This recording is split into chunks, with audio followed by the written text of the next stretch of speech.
Some men build muscle, others build presence, a strong physique, confident energy, and the kind of discipline that most people only admire from a distance.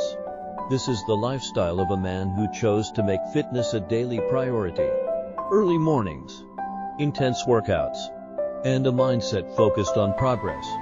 His body reflects thousands of repetitions, long gym sessions, and the determination to keep improving. But what truly makes him stand out isn't just the muscle, it's the discipline behind it. Because real strength isn't only about looking powerful.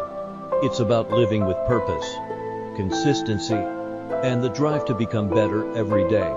For men like him, fitness isn't a phase. It's a way of life. Keep watching Harry Hunks for more videos like this.